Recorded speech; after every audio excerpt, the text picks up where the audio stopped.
So, I don't know about anyone else, but whenever I decide I want to watch a movie, I do the exact same thing, which is to open every single streaming service I've subscribed to, scroll through basically every single movie they have available, and then decide it's too late at this point to even start a movie and just watch TV. For the sake of my own sanity, I have to believe I'm not the only one who does this. So if you ever find yourself in that situation, I'm here to provide some recommendations. I'm going to give you picks for a couple of hidden gems on every streaming service. And when I say every streaming service, I'm lying because I don't think I could even name every streaming service that exists at this point. So I'm really only going to do the big ones that I subscribe to. And all these movies that I'm picking were available on those streaming services as of the recording of this video in September 2022. But obviously, those movie catalogs do change kind of a lot. So sorry if you're referring back to this video later and my picks are no longer available. Also, if you're watching this and you're like, Carly, these are not hidden gem movies. I have seen literally all of these before. I don't know what to tell you. You must just have really good taste. All right, let's dive right in. I'm going to start with Disney Plus because I think it's the hardest one to find hidden gems on. Like, they're Disney movies. We all know what that is. So for this one, my picks are movies that you might have already seen before, but maybe you didn't know that they were available on Disney Plus because I didn't until I was making this video. So those movies are Hidden Figures and Fantastic Mr. Fox. Hidden Figures was super popular when it came out, so I'm guessing most people have already seen this one.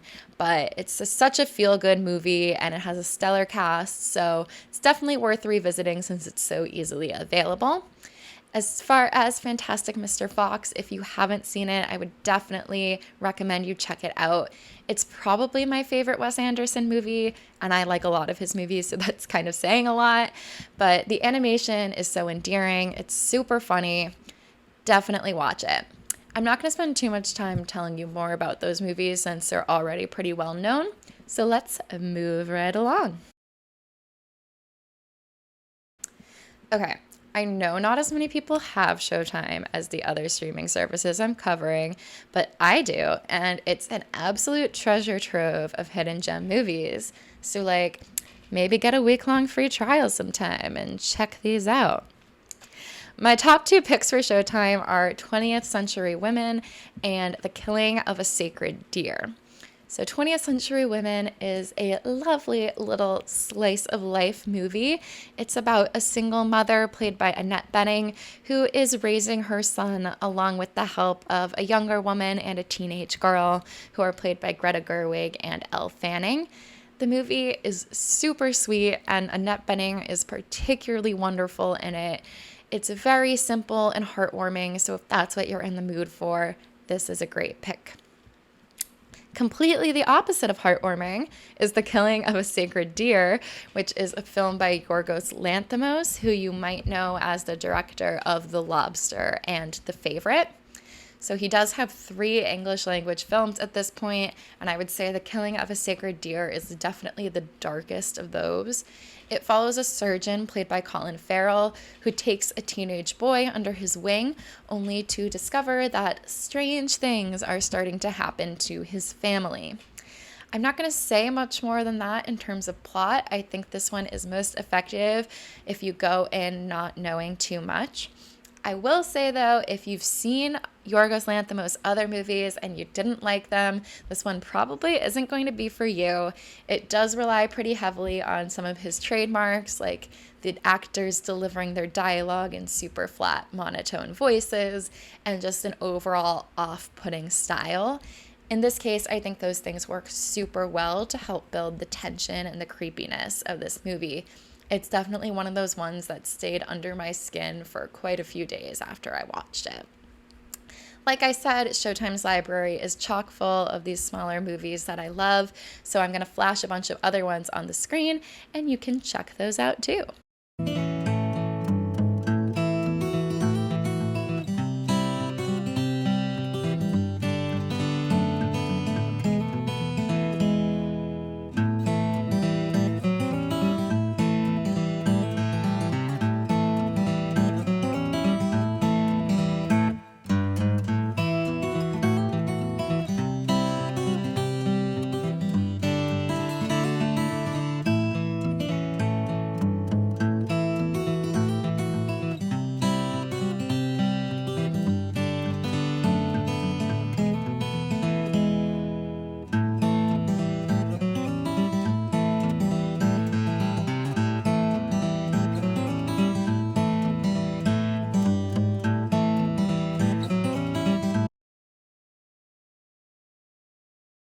All right, I hate Amazon Prime's UI because I feel like it's hard to get a good idea of all the movies that they have available.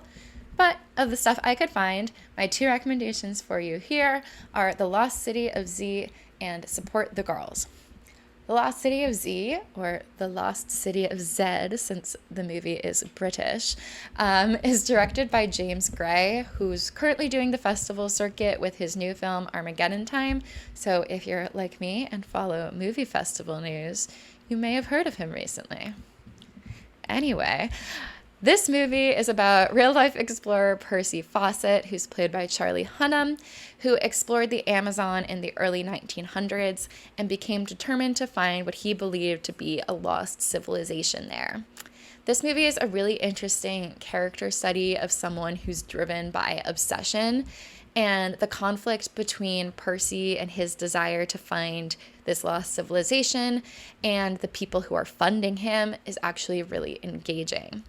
Also, it has Robert Pattinson and what I believe is a pre-Spider-Man Tom Holland, so that's always a fun bonus.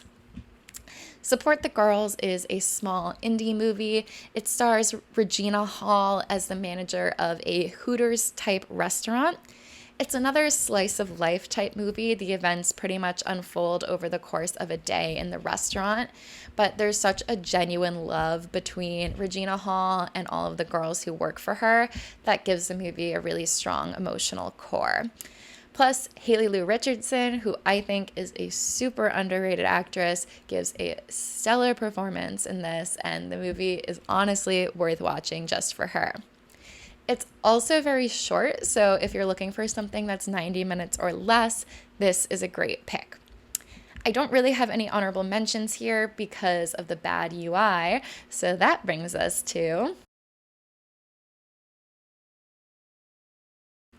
This is my Celine Sciamma fan corner because I am just recommending two of her movies, which are Portrait of a Lady on Fire and Petite Maman. I'm probably butchering the director's name and the name of that second movie because I don't speak French, and I'm telling you now that both of these movies are in French. But they are absolutely worth reading subtitles for, even if that's not normally your thing. If you're into queer film at all, you've probably already seen Portrait of a Lady on Fire, but this is your sign to watch it again because it's so good. I couldn't believe how long it took me to get around to seeing this movie because the second I watched it, I was completely obsessed. It's the story of an 18th century woman named Marianne who is hired to paint the portrait of another woman named Heloise who has refused to have her portrait painted. Spoiler alert, they fall in love. It is visually stunning. The romance is electric. I gasped out loud multiple times while watching this movie. It's just one of the most gorgeous things I've ever seen. Sciamma also made the next movie, Petite Maman, in 2021, but it wasn't widely available until 2022. And when I tell you that I was checking my local movie theaters every single week to see when this would be available, that is not an exaggeration. This one is about a young girl named Nellie who goes with her parents to clean out her grandmother's house after her grandmother has passed away. It is about grief and childhood and the relationship between mothers and daughters. And just like Portrait of a Lady on Fire, it's beautiful and endearing and heartbreaking all at the same time. Plus, it's super short. It's under 90 minutes. So if foreign films are new to you, this is a great one to kind of dip your toe into the water. I'll also shout out a couple more foreign films that I love here too, because Hulu has a really great library of them.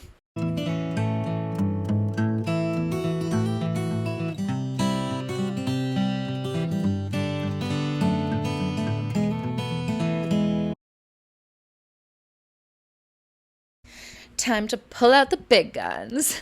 HBO arguably has the best movie catalog of the major streaming services, but a lot of those are classics or blockbusters, and also, all the drama with certain movies getting taken down recently. We won't get into it. There are still hidden gems. My picks here are going to be Moon and The Tale.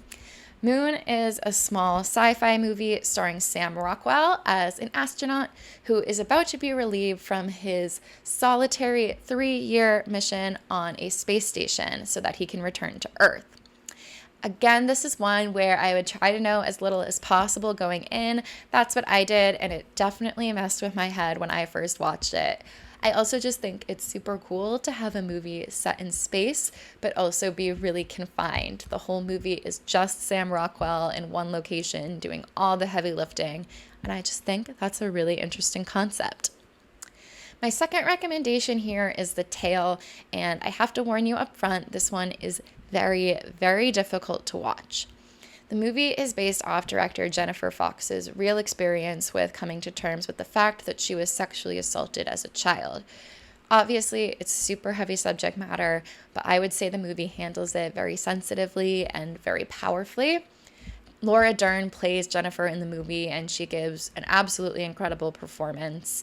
I personally will probably never revisit this one, but I am glad that I watched it once.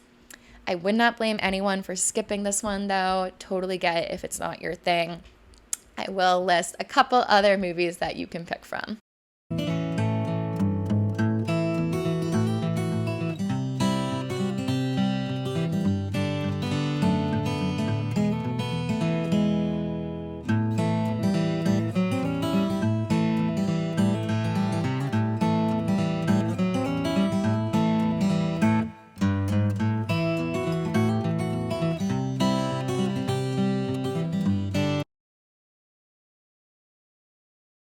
And the OG streaming service, we gotta end with Netflix.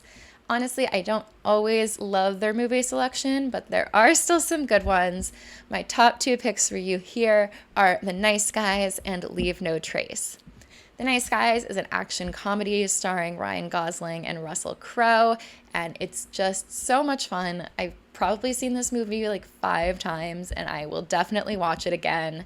It's about Crowe and Gosling as they team up to solve the disappearance of a teenage girl, and the two of them just have the best comedic chemistry. Every time I watch this movie, I'm like, it's so unfair that Ryan Gosling looks like that and is also this funny. It's just an absolute blast. Cannot recommend it enough.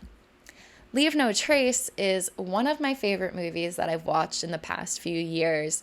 It's about a single father and his daughter who have been living completely off the grid until they are discovered and forced to reintegrate into society. It's a very quiet and personal movie, but the father-daughter relationship at the center is really strong, and it carries the film as there's a tension that develops between them because the daughter wants to join society and the father does not. This movie does have a 100% on Rotten Tomatoes, so I'm definitely not alone in loving it.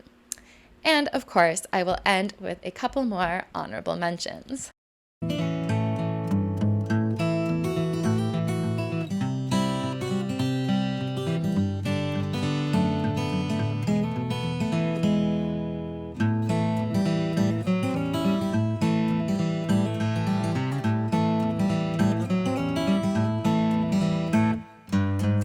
And that's it. Let me know in the comments below what you thought of my picks, and if you have any favorite hidden gem movies that I didn't mention. If you want to, please subscribe to my channel. I know I haven't posted in a very long time, but I'm going to try to start doing that again regularly, so hopefully you want to keep up with that. Thank you so much for watching, and I'll see you again soon.